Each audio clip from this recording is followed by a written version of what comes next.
Praise the Lord. இன்றைய தியானம் சங்கீதம் 25 8 முதல் 14 வரை.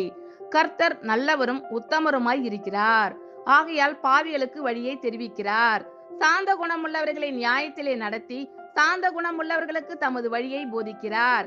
கர்த்தருடைய உடன்படிக்கையையும் அவருடைய சாட்சிகளையும் கை கொள்ளுகிறவர்களுக்கு அவருடைய பாதைகள் எல்லாம் கிருபையும் சத்தியமும் ஆனவைகள். கர்த்தாவே, என் அக்கிரமம் பெரிது, உம்முடைய நாமத்தின் நிமித்தம் அதை மன்னித்தருளும். கர்த்தருக்கு பயப்படுகிற மனுஷன் எவனோ அவனுக்கு தாம் தெரிந்து கொள்ளும் வழியை போதிப்பார். அவன் ஆத்துமா நன்மையில் தங்கும், அவன் சந்ததி பூமியை சுதந்தரித்துக் கொள்ளும்.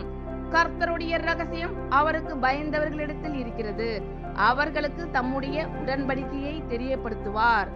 கர்த்தர் நல்லவரும் உத்தமருமாய் இருக்கிறார், ஆகையால் பாவிகளுக்கு வழியை தெரிவிக்கிறார். சாந்த குணம் உள்ளவர்களை நியாயத்திலே நடத்தி சாந்த குணம் உள்ளவர்களுக்கு தமது வழியை போதிக்கிறார். கர்த்தருடைய உடன்படிக்கையையும் அவருடைய சாட்சிகளையும் கை கொள்ளுகிறவர்களுக்கு அவருடைய பாதைகள் எல்லாம் கிருபையும் சத்தியமும் ஆனவைகள்.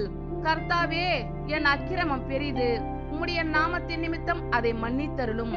கர்த்தருக்கு பயப்படுகிற மனுஷன் எவனோ அவனுக்கு தாம் தெரிந்து கொள்ளும் வழியை போதிப்பார். அவன் ஆத்துமா நன்மையில் தங்கும், அவன் சந்ததி பூமியை சுதந்தரித்துக் கொள்ளும்.